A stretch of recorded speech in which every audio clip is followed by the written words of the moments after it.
أعوذ بالله من الشيطان الرجيم بسم الله الرحمن الرحيم السلام عليكم ورحمة الله وبركاته. Walaikum assalam.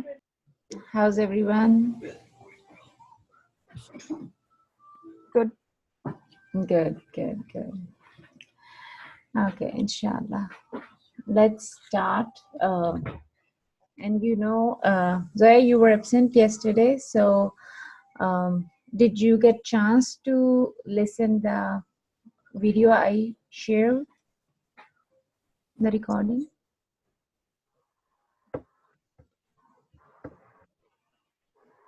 I cannot hear you, Zoya. Can you say something?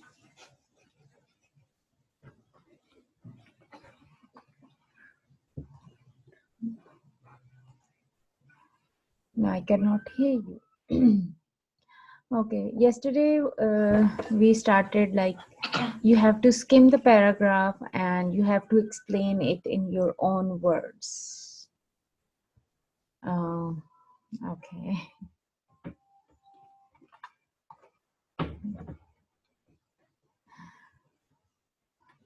Okay, no problem.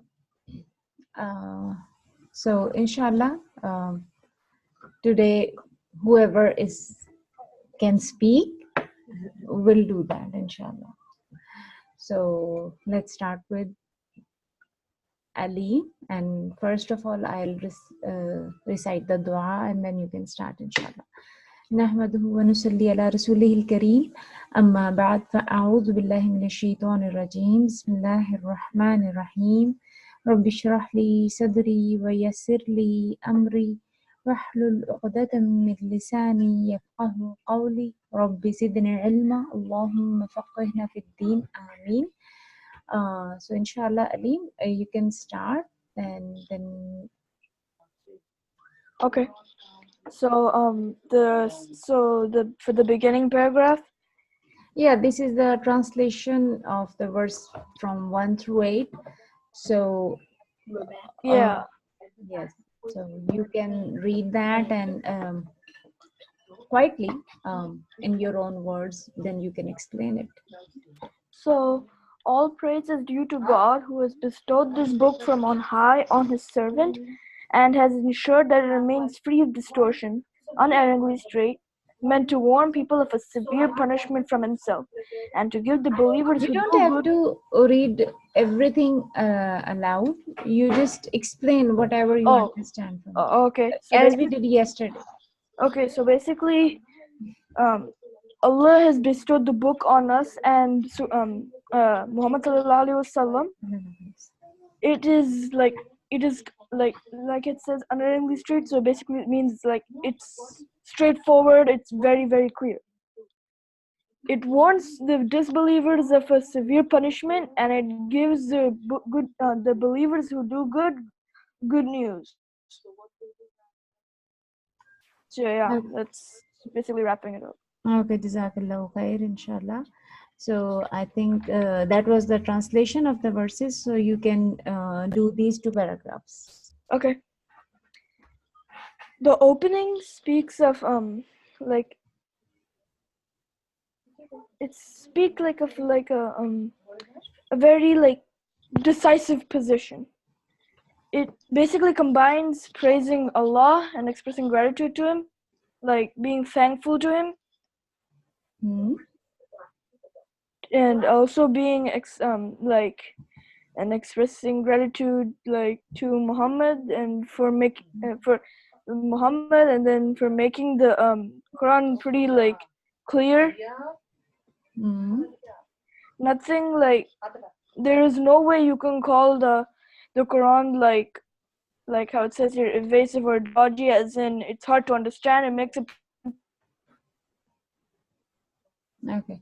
Yeah, because the opening is telling us it's very straightforward and to the point, because it is saying that okay, show your because it is the combination of the showing gratitude to Allah subhanahu wa ta'ala and his book, that is Quran, and the Prophet Muhammad sallallahu alaihi wasallam. And we should know that this book is free of distortion. It's complete. There is no error in this book. Yeah. And what is the purpose of this book? So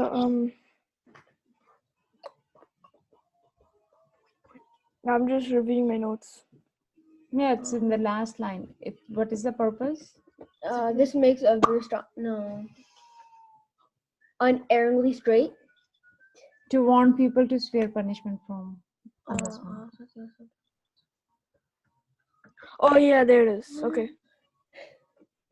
So should I explain Like the? you can type if you would like to, inshallah. So you will be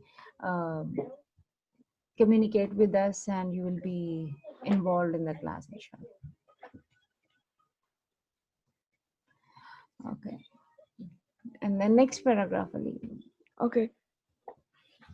So basically, the picture, as in like the moral sort of like theme, is stated at the beginning. There is no, like it says here, ambiguity about faith. God has bestowed the book, and He is to be praised for so. Muhammad is Allah subhanahu wa ta'ala's servant, and so, and if Muhammad sallallahu alaihi wasallam is God's servant, he's human, right? So that means everyone else is also his servant. Yeah. God has no son or partner. The book is free of like, it is like, it's clear, there's no distortion or like anything bad in it. The concept of the Quran is given first in the form of negating. I don't know what that means, but I'm giving the best guess that, like, yeah, it says your possibility form of distortion, so it probably means like it's again repeating that the Quran is full of, I mean, it's like it has no distortion. So negating means like refusing, like there's no possibility that the Quran has any distortion or anything which will guide you in error. So it's very straightforward and it's very clear and it's very easy to understand. Okay. Okay, Jazakallah khair. Okay, Muhammad, next paragraph. Okay, the Quran is outlined for a dual purpose: to warn people from severe punishment. The stern warning is strongly emphasized throughout the Quran. The surah, I think, begins in a general way, speaking of the punishments that Allah may inflict. It warns those who assert God has taken to himself. It's in verse 4. In two warnings, there are like in two of the warnings in between them, there's happy news for the believers who do good deeds.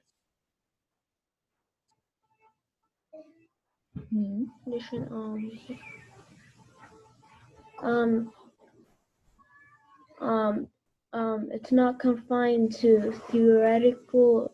You don't have to read it. You have to explain it in your words. I'm reading maybe and listening. That's good. I don't understand the rest. Like the last one. I don't. It is not confined to theoretical principles that may be endless discussed without effect in practice. That means like without any practice, there will be no like believers will get no good news for the heaven, right? So if you want to be the believer and you want a good news from Allah subhanahu wa ta'ala on the day of judgment for good reward, then you have to do some effort. Yes. Next small paragraph. The surah exposes the false approach with faith is no knowledge whatever have they of him, and neither have their forefathers. Verse 5.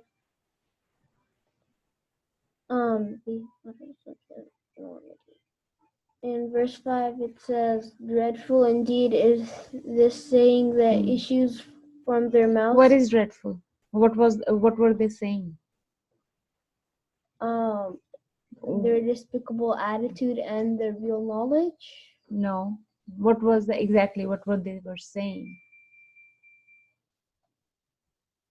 Does anyone know? Then you can type or unmute yourself. You can answer. Why it is written here that whatever they're saying, dreadful indeed is they saying that issues from their mouth, nothing but falsehood they utter. What they utter? Which thing Allah subhanahu wa ta'ala is saying that it's whatever they're saying, it's falsehood. So basically, I think they're saying that like the falsehood that the disbelievers utter is like there's no such thing as Jahannam, like there's never gonna be an end to the world. It's like never gonna be life will prosper forever. No. No. No, it's not for that. Go back to verse 4. Read this, and you will get your answer. Oh, it's this Yes. Yes, Zoya.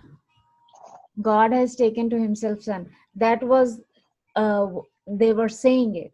Okay, so dreadful.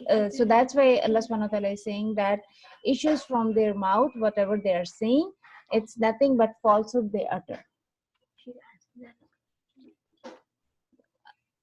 No, Zoya, I suppose that you are not asking a question. You were giving me an answer, right? Yes. She was not sure, so that's why she put the question mark. Okay. So, okay, Aline, you can go next because I have okay. Mics are not working for other. Okay. Though I have a feeling some of them are lying. So you will get more understanding, when you are we even teaching. in the conquest? Are we like you are in waiting list, but it's how possibility. far are we in the waiting list? Like that's okay. It doesn't matter. Okay, Ali. Okay.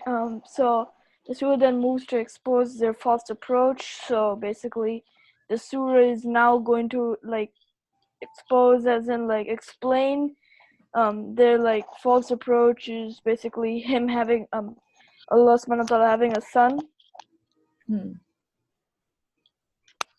They have the no knowledge whatever had they of him, and neither had their forefathers. Verse 5. So the disbelievers and their forefathers had no knowledge of the truth, the truth. They never had any knowledge of it.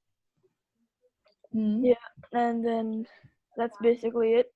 And then for the next paragraph, the description here makes use of the sound of the words to add to the impression of horror given to the listeners. So the description is basically uses the words to emphasize the point that the disbelievers were trying to make. So yeah, it's it begins with the adjective dreadful to enhance anticipation. So yeah, it's to enhance the anticipation of something totally unacceptable. This is further increased by the inversion used in the sentence, the sound, and the. Yeah, I think that's pretty much it. Yeah, that was pretty much but the explanation of more and more about it. So it was like they blindly follow their forefathers. So whatever their forefathers told them, they are just practicing that thing, and they just and so that's why whatever they're saying was not correct. So that's why Allah subhanahu wa ta'ala is condemn this, that nothing but falsehood they utter. Yeah, next last paragraph. The surah addresses. You have to skim it. What does a kin mean? I don't know, but you have to skim it and explain it. The surah addresses about disapproval of being saddened. What do you mean? Prophet in a way. I don't really understand that. The first The sentence. surah then addresses the Prophet in a way that is akin to disapproval of his being saddened by his people's attitude, which denies the truth of the Quran. The people, when Prophet Muhammad sallallahu alaihi wasallam called for the truth, like for the Islam, what happened? The people didn't accept the Islam. So Prophet Muhammad sallallahu alaihi wasallam was very sad on the people's attitude, who denies the truth of the Quran. Okay, so that's why, like he had so much pain and grief, and it looks like that maybe Prophet Muhammad sallallahu alaihi wasallam will be die with this grief or with this sadness. So that's why Allah subhanahu wa ta'ala is saying, would you perhaps torment yourself to death with grief over them if they will not believe in this message? Does we feel this much pain?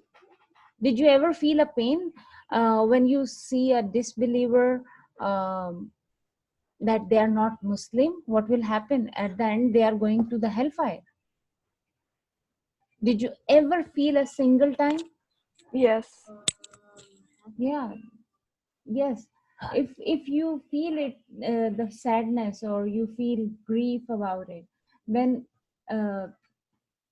your faith is strong, and then just say Alhamdulillah to Allah subhanahu wa ta'ala that you are on the path of Prophet Muhammad sallallahu alaihi wasallam. Because at the end, when if you are watching someone going in a fire, what will you do? You will stop them, or you will be happy? Oh my God, it will be interesting. Interesting, Baba? No, I'll stop them. Why? If I don't know them, I wouldn't do anything. Even the Prophet Muhammad sallallahu alaihi wasallam was worried for those to whom he knew and Or to didn't whom he didn't know that. So that's why. Okay, so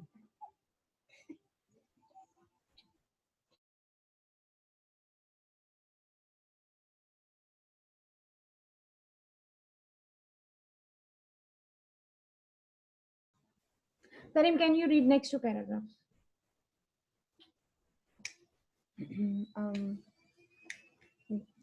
Allah reminds Prophet about like all those tests he put in for like the mankind, and he said that, What type of test? like pleasures and riches and like other humans, and Allah said that like the test will prove if who does good in this life, and for his destiny. Next paragraph. Only Allah knows about like where the humans are, like their hearts, and he only rewards based on their like intentions. And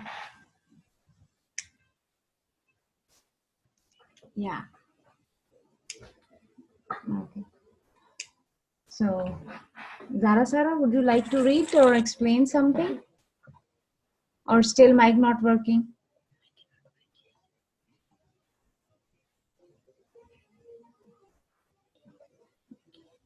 Okay. Okay, Ali, go ahead. You can read. Young men. God certainly knows the position of every one of his creatures, but he rewards everyone only on the basis of the actions the person takes. So Allah subhanahu wa ta'ala, he knows like for all the like infinite, like not infinite, but for all the creatures, he knows what they're doing. But yeah, I think infinite. But he only rewards everyone on the basis, like he only rewards people who do the good actions. Yes. Yeah, good action, but Good deeds. good deeds. And bad. Sometimes who don't believe does the good deed as well. Yeah. Reward because they're not Muslim. Yes. So then, you should understand that without faith, good deeds will not be helpful. Yep. you will not get any reward against your good Then deeds. where does it If get you, written in your good deeds? Then do non-believers have good deed and bad deed section, or do they only have bad deed sections? Because they can't do good deeds. can we talk this later because Sorry. it's out of the topic? So then, yeah, for the second paragraph, the eventual outcome of all such adornment that is available on earth is inevitable. So I think that means that none of the stuff on earth, like all the adornment, as in like all the riches and everything, it will all perish one day. I Yeah. think that's what it means. Yes. The earth will shed it all, and all living things on it will die. So the earth will cover up all of the adornments of earth and all the living things, from plants to like insects. Everything will die. They'll become flat there. Thus, before the day of resurrection, the earth will become nothing more than a coarse and lifeless surface. So basically, the earth will be like how it first started, just lava, whatever, and everything. In time, we shall indeed reduce all that is on it to barren dust. So, when the I think that so whatever things that are on earth that are living, it will go as if to like barren dust. It will turn into nothing. There is a clear element of toughness in the expression and in the scene it portrays. We are faced with an earth that has a desert-like surface. So basically, it's going to be almost like, you could say it could be like Mars. There's like no trace of anybody living there. It's just going to be like a vast desert. Jazakallah khair. Yeah. On the day of judgment, everything will be clear on the face of the earth. The earth will be just like a flat bread, like the chapati or the roti you eat at home, and it will be white, and there will be no mountains and nothing else Like will a be on desert it. sandy. No, it will be not sandy. Like it's white, So what's the word? plain, barren dust, right? So yes, that's good, Ali. I love crossovers. They're yummy. Wow. Okay, young men with clear insight. What does it So mean by young kids, right? I want all of you to have that clear insight. May Allah give us ability to create the clear insight, so that you will see the faith and everything according to the faith. So that was the brief opening, whatever you just read about it and everything. So now the story of the sleepers of the cave is now starting. So there's a lots and lots of reports about it, about the sleepers of the cave, but and many version of the story.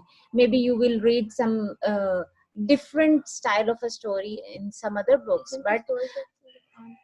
but you have to confine yourself to the Quran, whatever Quran tells. So we are not going to rely any other source, but only the Quran or the Hadith, whatever is telling us. And it is reported that the reason of the revelation, what was the reason? Because the Quraysh, the people of Makkah, was used to ask question to the Prophet Muhammad sallallahu alaihi wasallam, so that they will prove that okay, is he a right prophet, or is like fake, true one or the fake one. So the people of Makkah asked questions from Jews, what we will ask to the Prophet. And then the Jews told them, okay, ask them about the Zulkarnain, ask about them about the spirit, or ask them something about them. So what happened then? The Prophet said, okay, I will give you the answer. And because they know that if Jews knows that if these answers should be given by a prophet, if he is a true prophet. If he is not true prophet, then he will not be able to give that answer. So in this surah, at the end towards, we know that we have read the story of Zulkarnain, because, and it also starts with, they will ask you about the Zulkarnain, right? So, but no reference is made to any question about the people of the cave, but there's no, we don't know any reference about it. And we read that they asked about the spirit, and it was in the previous surah as well.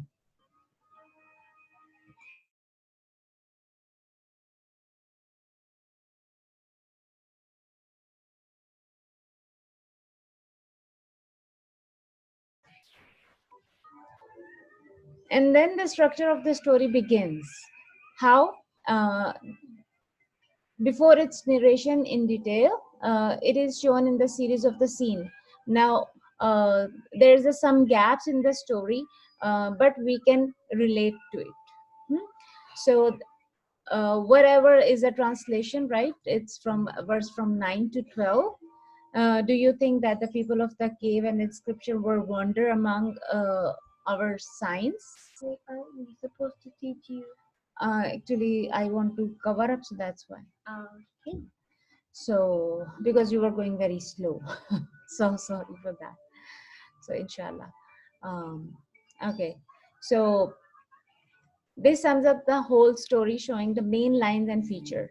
So, we know that the people, the sleepers of the cave, they isolate themselves from their community. Why? Because they were only young boys or young members of the community who believe in Allah subhanahu wa ta'ala.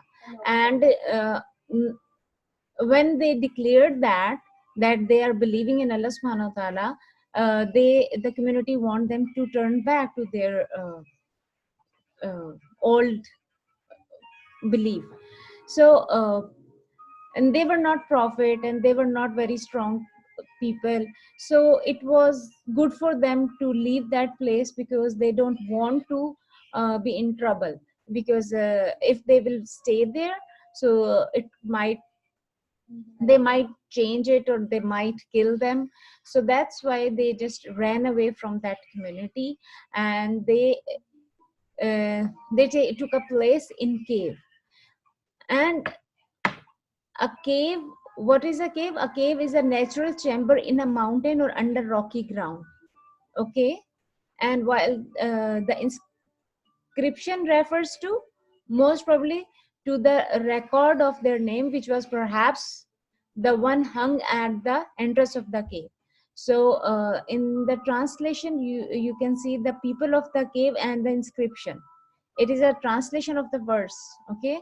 So if there is a question, what is cave, then you can tell that it's a natural chamber in a mountain or under rocky ground. And the inscription was like, it refers to the a record of the name which was hung on the entrance of the cave. So after this summary, which heightens our interest in the story now, like what will happen next to them. So then the verse 13 through 16 was there, and the first scene was that those young believers were increased in guidance, because they knew that the belief in one Allah subhanahu wa ta'ala is the right thing to do. And when they had that belief, Allah subhanahu wa ta'ala put the courage in their heart. So that's why they were able to make a decision, okay, we have to run away from this community, so that we will protect our faith. Because if you don't protect your faith, the other bad ideas will come in your mind, and it will ruin your true faith. So they stood up, which signifies a movement indicating resolve and firmness. So they stood up and said, our Lord is the Lord of the heavens and earth. So what does it mean? That they believe in Allah subhanahu wa ta'ala, and they just decided, okay, now we have to make it clear that we believe in one Allah subhanahu wa ta'ala, and He is the Lord of heavens and earth. So we shall never shall we call upon any deity other than Him. So they were very pure, and they make pledge to this, and they just ran away from their community. they now turn to prevailing situation among the people and express rejection. And there was some rejection, and but they were clear what their people do has no foundation whatsoever. So because his community, their community, these people of ours have taken for worship deities other than him. So they were like mushrikeen, they were disbelievers who pray other than Allah subhanahu wa ta'ala. So and without being able to show any convincing proof of their belief, and even though they don't have any proof, like we just read that whoever say that Allah subhanahu wa ta'ala has son or the family, they are just saying utterly falsehood. So that concept is also still going on. So indeed any faith should be founded on solid evidence. So they got the solid evidence that there's only one God, and they have to be very strong on their faith. Are you all with me, or I'm Yes. going too fast? I'm just Little want to fast. make a just Too fast. I was just making creating a story so that you will understand, and you will just, it will just go in your mind. I understood like Okay, should I go slow? Okay. Okay. So up to this point of the youth appears to be very clear. Okay, just keep in mind the sleepers of the cave had the belief that only there is only one God, and they believe in oneness of Allah subhanahu wa ta'ala. Okay. I'm just giving you again the story of the sleepers of the cave. There was young boys in a community, and go. Right. and their community was praying other than Allah subhanahu wa ta'ala. But these young kids got the faith in believing in one and only one Allah subhanahu wa ta'ala, and they also knew that Allah subhanahu wa ta'ala has created the earth and sky and heavens and earth, everything. So they were strong in their belief, but they were not strong in the community. As a if I'll be on their spot, maybe I'll also run away from the community, because I feel I'm not that much strong. So because I'm not a big figure, like I'm not very famous or something, so that I can make a movement or some I'll create a movement, and then I will impress others to go on the right path. So they just left their community, and when they left the community, they take protection in a cave. What is a cave? Does anybody remember? It is a chamber like inside rock or some. Yeah. And what was the inscription? Inscription.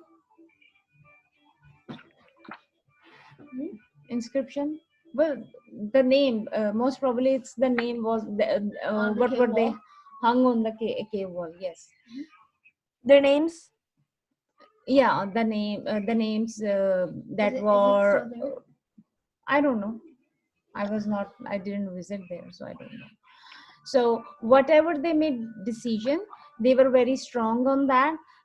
So Allah subhanahu wa ta'ala also given them that power, and they were very strong in their belief, and they rejected all other falsehood and all other faith. So Allah subhanahu wa ta'ala gave them very clear insight, and they were very clear, open and straightforward. They don't want to adopt any other faith other than believing in Allah subhanahu wa ta'ala. So and they were definitely, they will be strong physically because they were young, and mentally, and they were strong in their faith, and they were strong in their like rejection, what they were following, the community was following. So there were two vastly different ways of life. So there can be no meeting point between the two. So one is the believing in one Allah subhanahu wa ta'ala, and other is believing under lots of deities, other than Allah subhanahu wa ta'ala. And it is also saying that they were not prophets, they were not strong in the community, they were simply a group of people who were able to, like, they just got the right path. So that's why they just um, ran away from the community. And furthermore, it appears that most probably their secret was found out, so that's why everyone was against them, so that's why they just ran away. So alhamdulillah, our target was still here, and I tried to explain it as much as I could so that it will be absorbed by your everyone, and so that you will remember the story as these, like a story, right? So inshallah, may Allah help you to retain this knowledge and to act upon it. سبحانك اللهم وبحمدك أشهد أن لا إله إلا أنت أستغفرك وأتوب إليك. السلام عليكم ورحمة الله وبركاته. Wa alaikum assalam.